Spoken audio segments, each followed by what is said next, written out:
ठीक है मुज़म्मिल।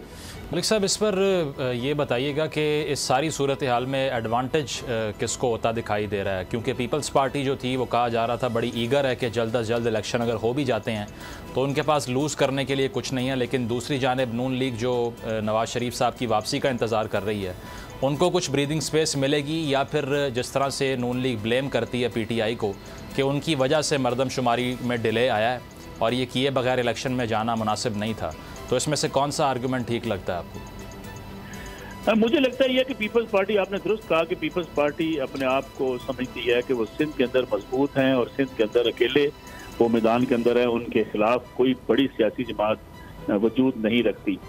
और फिर बलूचिस्तान के अंदर जो इलेक्टेबल्स थे जो उनके साथ चले गए, पीपल्स पार्टी उनके बारे में भी ये सोच रखती है कि वो इलेक्शन जीत सकते हैं। और जनूबी पंजाब के अंदर भी अगर 5-6 नशिस्तों की बात की जाए तो पीपल्स पार्टी वहाँ पे भी मजबूत दिखाई देती है। इसलिए पीपल्स पार्टी का स्टेक तो इस हद तक है कि जिन जिन जगहों पे उनकी पॉकेट्स हैं वहाँ वो समझती है कि उनका मुकाबला अभी किसी के साथ नहीं है।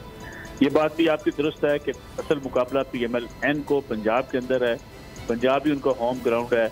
और पंजाब के अंदर अगर PMLN जो है वो वाज़ेह अक्सियत नहीं लेती तो PMLN के लिए जो है वो मुश्किलात पैदा हो सकती हैं।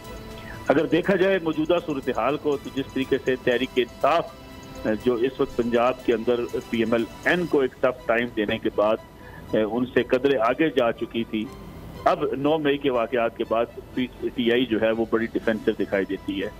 2018 के इलेक्शन में तमाम इलेक्टेबल्स जो थे जनूबी पंजाब के, जंग, सरगोदा और एरियाज के, चनियोट के एरियाज के और मुल्तान के एरियाज के, साहिवाल में जो सारे शामिल करवा दिए गए थे पाकिस्तान तहरीक इंसाफ के साथ, वो इस बार पाकिस्तान तहरीक इंसाफ के साथ मौजूद नहीं है। फिर बड़े शहरों के अंदर भी जो बड़े बड़े प्लेयर्स हो सकते थे सियासी मैदान के अंदर जो फाइनेंशियली सपोर्ट करते थे PTI को, वो भी PTI के अब साथ नहीं है। फिर इमरान खान साहब की डिस्क्वालिफिकेशन का मामला अगर इलेक्शन तक मौजूद रहता है तो पीपल्स पार्टी के अंदर लीडरशिप का एक बड़ा फुकदान होगा। और अगर इमरान खान खुद कैंपेन चलाने की पोजीशन में नहीं होते तो PMLN के लिए ये फिर मौका होगा कि पंजाब में वो पीपल्स पार्टी और PTI दोनों को शिकस्त दे के यहाँ पे अपने लिए अच्छी जगह बना सकती हैं। तो मैं समझता हूँ अब PMLN भी कंफर्ट दिखाई देती है खासतौर पे इमरान खान साहब के फैसले के बाद, और पीपल्स पार्टी भी कंफर्ट दिखाई देती है। हाँ, अलबत्ता मियां नवाज शरीफ का मामला जो अभी तक दरमियान में है, क्योंकि ये कहा जा रहा है कि PMLN के लिए तो शायद इक़्तिदार का रास्ता आसान हो गया है, मियां नवाज शरीफ की वज़ारत उज़्मा का जो रास्ता है वो कदरे अब भी मुश्किल है।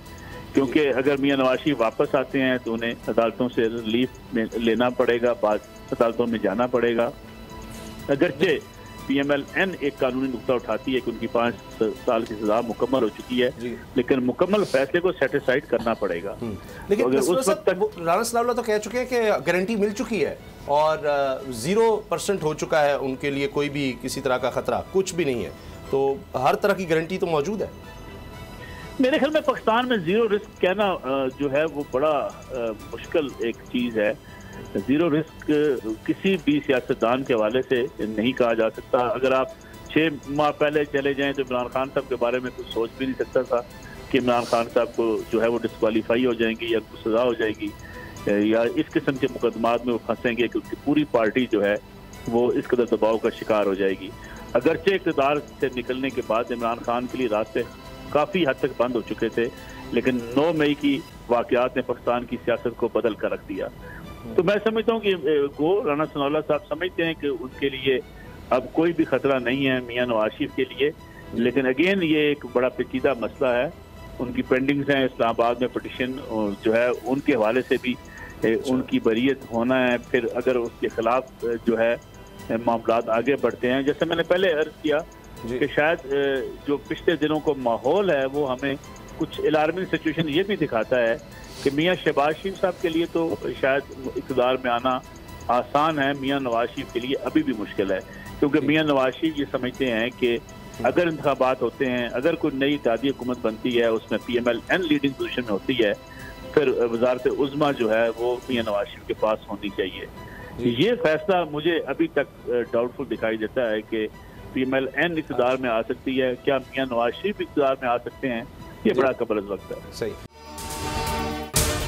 अगर आपको ये वीडियो पसंद आई तो सब्सक्राइब करें और बेल पर क्लिक करें।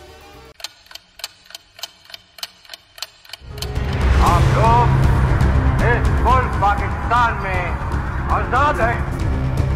सहाफती उसूलों पर कारबंद बोल न्यूज ने रखी रिवायत बरकरार। बोल न्यूज की जानिब से देखने वालों को यौम आजादी की बेहद मुबारकबाद। मुल्क भर से जश्न आजादी की तकरीबात बोल ने दिखाई अपनी स्क्रीन पर।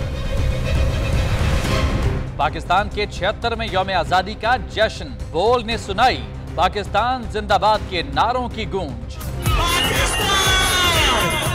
बोल की सबसे बड़ी ट्रांसमिशन में पाकिस्तान का नाम रोशन करने वालों ने दिए कौम को पैगामात। बेपनाह मुश्किलात का सामना करके इस मुल्क को हासिल किया। आज़ाद कौमों को बहुत सी कुर्बानियाँ देनी पड़ती हैं। 76 वालियों में आज़ादी का दिन जोश खरोश के साथ मनाया, क्योंकि जिंदाबाद पाकिस्तान ये है बोल की पहचान। सब्सक्राइब करें और बेल दबाएं ताकि कोई खबर रह न जाए।